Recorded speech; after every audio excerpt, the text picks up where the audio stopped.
किया है, शीघ्र उनको वैराग्य प्राप्त हो गया। देखो 7 दिन माने सोम मंगल बुध गुरु शुक्र शनि रवि, इसके बाहर तो किसकी मृत्यु नहीं होती, तो कभी ना कभी मरना तो है, सब खबर आ गई। अब देखो इनका त्याग देखो, समग्र पृथ्वी के एक छत्रपति राजा, इतना ऐश्वर्य होने पर भी मृत्यु के समाचार प्राप्त होते ही एक क्षण में सबका त्याग कर दिया। ये वेद का मंत्र है, यदरेव विरजेत तदरेव प्रव्रजेत गृहीवा बनीवा। जब वैराग्य हो जाए उसी समय सबका परित्याग कर देना चाहिए। यस्वकात् परतो वेह जातु निर्वेद आत्मवान हृदि कृत्वा हरिं गेहात् प्रव्रजेस्त नरोत्तम।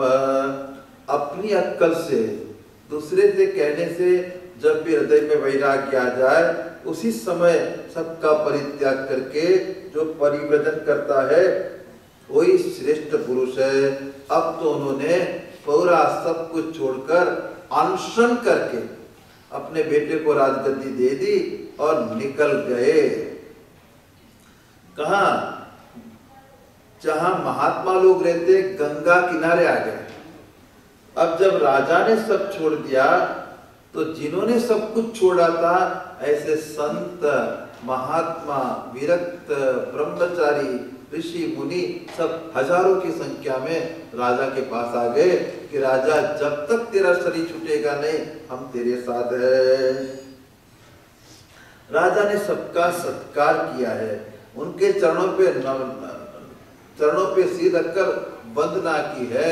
उन्होंने कहा कि आप लोग मेरे जैसे जिन्होंने अपने स्वभाव से अपमान किया है उनके लिए भी आप यहाँ आज आए हैं।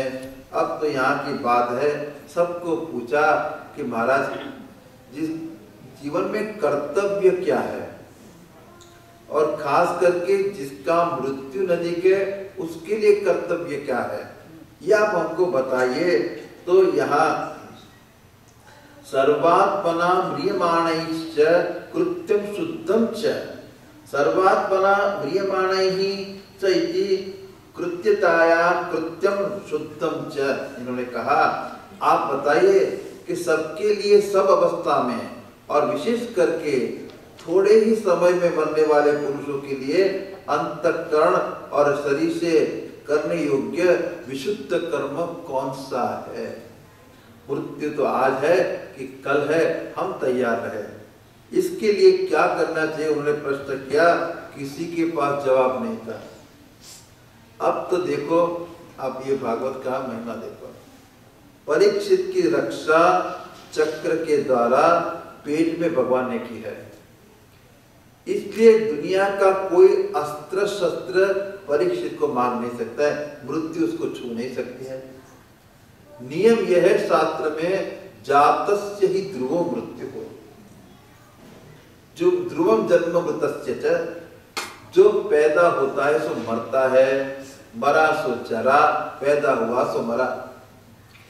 तो जो पैदा होता है वो मरेगा, तो ये क्रम उनके शरीर को भी लगना चाहिए, पर तो भगवान से परिरक्षित है, उसका नाश कैसे हो।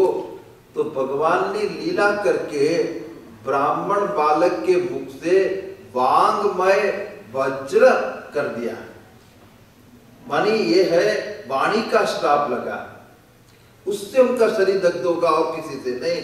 अब भगवान की कृपा है, जब उनको वागस्त्र लगा तो रक्षा करने के लिए वांगमय अवतार भगवान धारण करेंगे श्रीमद् भागवत के रूप में। और आप देखते हैं ये जो सुखदेव जी महाराज है, ये भगवत संकल्प है, उनकी रक्षा करने के लिए भागवत का व्याख्यान करने के लिए हजारों ऋषि के बीच में कहीं से वो प्रकट हो गए। तत्र अभवत् भगवान व्यासपुत्रः यजुच्चया गामटमानुनेपनपेक्षः अलक्ष्यलिङ्गो निजलाभतुष्टः वृत्तश्च बालैरवधूतवेषः। पृथ्वी पर स्वेच्छा से विचरण करने वाले, किसी की कोई अपेक्षा न रखने वाले व्यास नंदन भगवान सुखदेव जी वहां प्रकट हो गए। वे वर्ण अथवा आश्रम के बाह्य चिन्हों से रहित थे। न तो कमंडलू है, न तो खड़ाऊ है, न रुद्राक्ष की माला है, न गेरुआ वस्त्र है, कोई लिंग धारण नहीं किया है, अवधूत है और वहां प्रकट हो गए।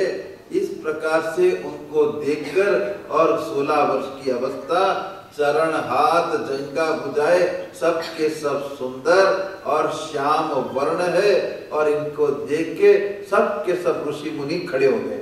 व्यास जी भी खड़े हो गए। इनका तप, इनकी निष्ठा, इनका ज्ञान, इनका ऐश्वर्य ऐसा है, सबके सब खड़े होकर अभिवादन किया। सुखदेव जी महाराज की जय। बोलो श्री सुखदेव जी महाराज की जय। अब तो राजा ने जाकर उनके चरण में दंडवत प्रणाम किया है। प्रशांतमासिनम अकुंठमेधसम। अब तो उन्होंने कहा कि महाराज बड़ी सुनृतया अन्वपृच्छत, बड़ी प्रेम से मधुर वाणी से वर्णन किया। उन्होंने कहा क्या हो अद्य वयम ब्रह्मन् सस्येभ्य क्षत्रबंधवः।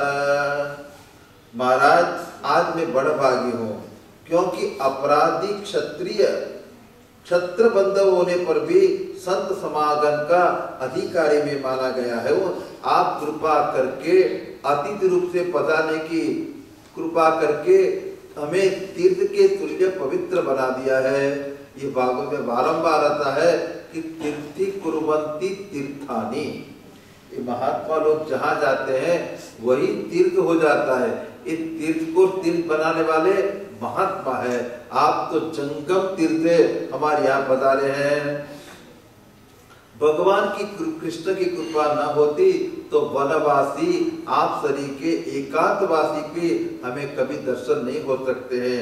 अब उन्होंने यहाँ 6 प्रश्न रखे हैं उनके सामने। पुरुषस्य यत्कार्य म्रियमाणस्य सर्वथा। जो पुरुष सर्वथा मरणासन्न है उसे क्या करना चाहिए? मनुष्य मात्र को क्या करना चाहिए? किसका करे श्रवण, किसका करे जप, किसका करे स्मरण, किसका करे भजन और किसका करे त्याग।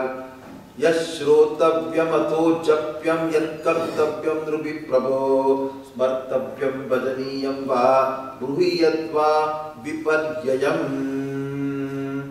आप तो गोदोहन के ज्यादा कहीं भी रुकने वाले नहीं है। आज हमारे घर आ गए, बड़ी कृपा की है। इस प्रकार से आज यहाँ प्रथम स्कंद समाप्त होता है। श्री कृष्ण गोविंद हरे मुरारे हे नाथ नारायण वासुदेव जिह्वे पिबस्वामृतमे तदेव गोविंद दामोदर माधवेति।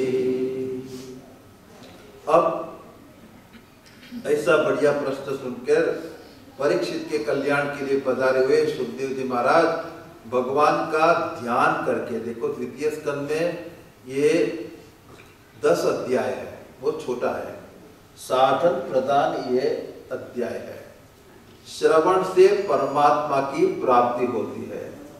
वेदांत और भक्ति शास्त्र दोनों में प्रथम साधन श्रवण है। श्रवणम कीर्तनम विष्णु स्मरणम पाद सेवनम, इस प्रकार से श्रवणम है।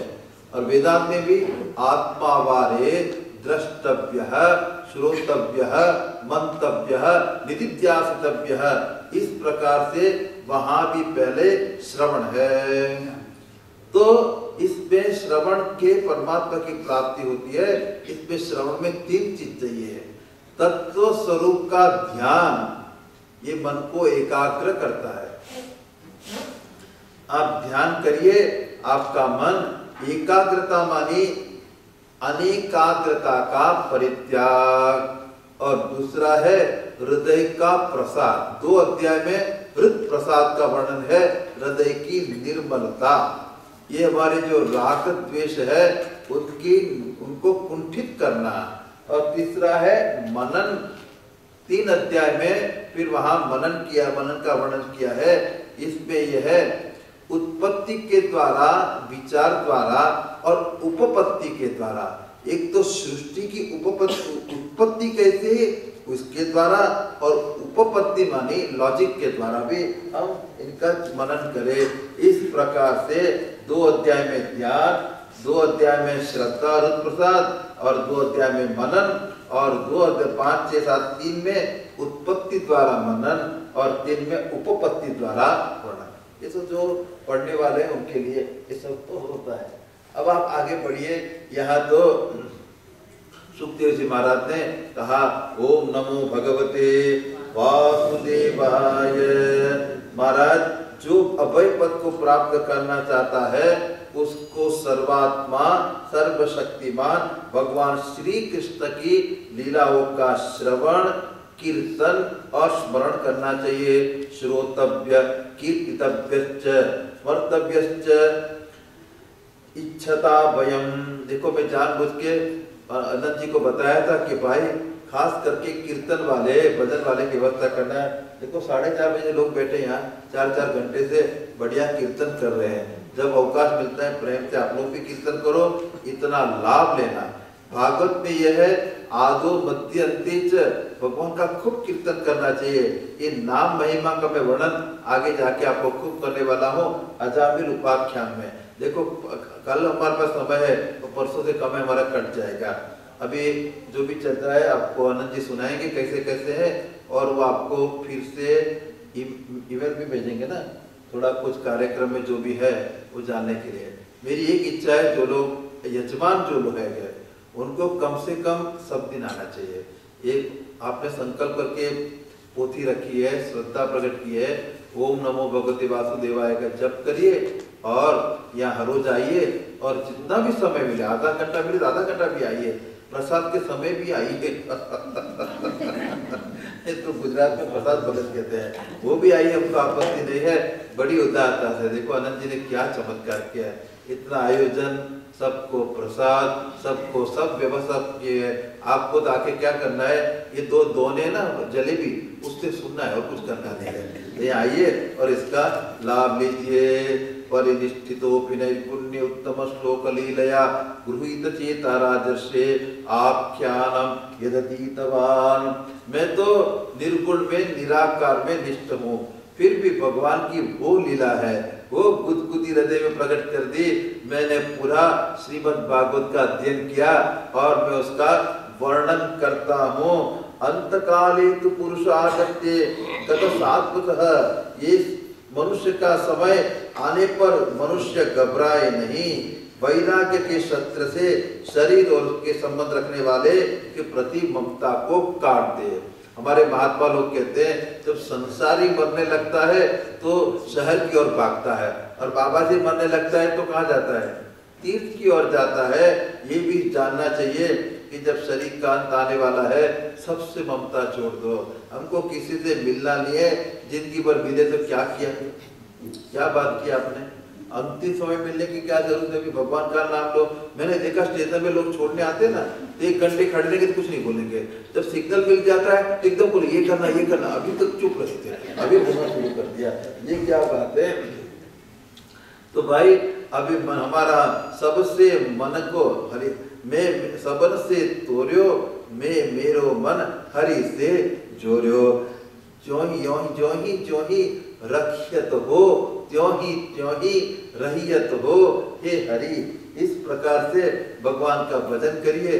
देखो मैंने आनंदी माँ से पूछा, माँ भजन कैसे करे, उन्होंने कहा कि दिन को 4-4 घंटे में बांट दो। देखो आपको करने की बात बताते हैं, 8 बजे, 12 बजे, 4 बजे और फिर 8 बजे, तो ऐसे ठीक। और 1 क्षण के लिए, 1 मिनट के लिए 8 बजे और कुछ नहीं